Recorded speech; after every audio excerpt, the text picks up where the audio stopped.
तो आज है हमारा कंप्यूटर फंडामेंटल सीखने का डे 1। आज हम लोग सीखने वाले हैं आखिर कंप्यूटर में होता क्या है, कंप्यूटर क्यों हमें सीखना है, कंप्यूटर की खासियत क्या है और कंप्यूटर असल में वर्क कैसे करता है, क्या वो भी हम इंसानों की तरह होता है या थोड़ा सा अलग। उसी चीज़ को बिल्कुल अच्छी तरीके से इस क्लास में हम लोग समझने वाले हैं। जैसा कि मैंने सभी बच्चों से प्रॉमिस किया था कि अगर मैं वहाँ से चला जाऊँगा यानी आरटी कंप्यूटर सेंटर से चला जाऊँगा, मैं आप सबको एक वीडियो के ज़रिए पूरा का पूरा लेसन अच्छे से समझाऊँगा। तो इस क्लास में वही होने वाला है। तो आप लोग अपना वो कॉपी जो मैंने लिखवाया था आप सब लेकर बैठ जाओ और चलो शुरू करते हैं। तो देखो हमारा पहला हेडिंग था कंप्यूटर। कंप्यूटर होता क्या है? So computer is electronic data process machine, they will accepted input data process and finally give result in required format. मेरा कहने का मतलब यह है, कंप्यूटर एक इलेक्ट्रॉनिक डेटा प्रोसेस मशीन है जो हमारे द्वारा दिए गए आदेशों को प्रक्रिया करता है, अंतिम रूप में हमें हमारे इच्छा अनुसार जवाब देता है।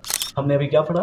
कंप्यूटर एक इलेक्ट्रॉनिक डेटा प्रोसेस मशीन है। भैया, जो चीजें हमारी इलेक्ट्रिसिटी से चलती हैं, जैसे कंप्यूटर हो गए, मोबाइल हो गए, इसे हम लोग इलेक्ट्रॉनिक चीज कहते हैं। तो कंप्यूटर भी हमारा एक इलेक्ट्रॉनिक डेटा प्रोसेसिंग मशीन है। अब ये डेटा प्रोसेसिंग मशीन का मतलब क्या होता है? देखो, सबसे पहले हम लोग समझ लेते हैं डेटा कहते किसे। सो data collection of information, all figure and facts, images, ये सब चीजें हमारे डेटा कहलाते हैं। तो ये डेटा को प्रोसेस करने का कार्य करता है कौन? कंप्यूटर। यानी जो चीजें हम लोग प्रोसेस करते हैं, जैसे हमारा दिमाग प्रोसेस करता है वैसे हमारे कंप्यूटर भी प्रोसेस करते हैं। अब ये डाटा को प्रोसेस करके हमें हमारे इच्छा अनुसार जवाब देता है। अब हम लोग बात करते हैं प्रोसेस की। जैसे हम इंसान प्रोसेस करते हैं किसी भी क्वेश्चन को, वैसे हमारा कंप्यूटर प्रोसेस करता है। अब ये कंप्यूटर दो तरीके से चीजों को प्रोसेस करता है। पहला अर्थमेटिकली एंड दूसरा लॉजिकली। अर्थमेटिकल में वो चीजें होती हैं जैसे कि जोड़ घटाना गुणा भाग। जोड़ घटाना गुणा भाग के अंतर्गत अगर कोई क्वेश्चन आते हैं तो वो जाएगा हमारा अर्थमेटिकल वाले क्वेश्चन में।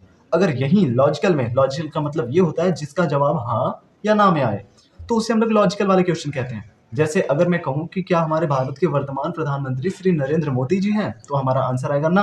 अब आप लोग उससे 4 5 6 आंसर तो दोगे नहीं। अब जब बात प्रोसेस की आ ही गई है तो एक बार हम लोग प्रोसेस को अच्छे से समझ लेते हैं।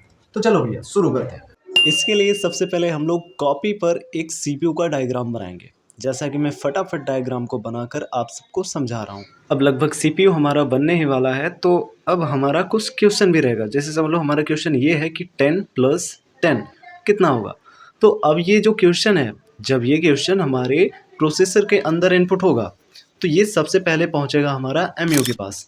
अब ये एमयू क्या काम करेगा, ये क्वेश्चन अर्थमेटिकल वाले हैं कि लॉजिकल वाले, तो ये पता करने के लिए सबसे पहले भेजेगा एएलयू के पास। तो एएलयू क्या काम करेगा कि इस आंसर को कैच करके बताएगा कि ये हमारे अर्थमेटिकल वाले क्वेश्चन है कि लॉजिकल वाले। तो हमें सीधा सीधा दिख रहा है कि इस क्वेश्चन में हमारा जोड़ हो रहा है यानी प्लस हो रहा है, तो ये हमारे अर्थमेटिकल वाले क्वेश्चन है। तो इसका फटाक से आंसर अर्थमेटिकल देगा 20। अब ये जो 20 हमें आंसर मिला, अब ये रिटर्न आएगा एमयू के पास यानी कि मेमोरी यूनिट के पास। अब मेमोरी यूनिट कंफर्म नहीं है कि भैया ये जो एलयू ने आंसर दिया है ये सही है या गलत, तो ये कंफर्म करने के लिए ये आंसर को भेजेगा सीयू के पास यानी कि कंट्रोल यूनिट के पास। अब कंट्रोल यूनिट बता देगा कि हाँ भैया आंसर बिल्कुल सही है, ऑल इज वेल, इसे बिल्कुल राइट है, भेज दो इसे।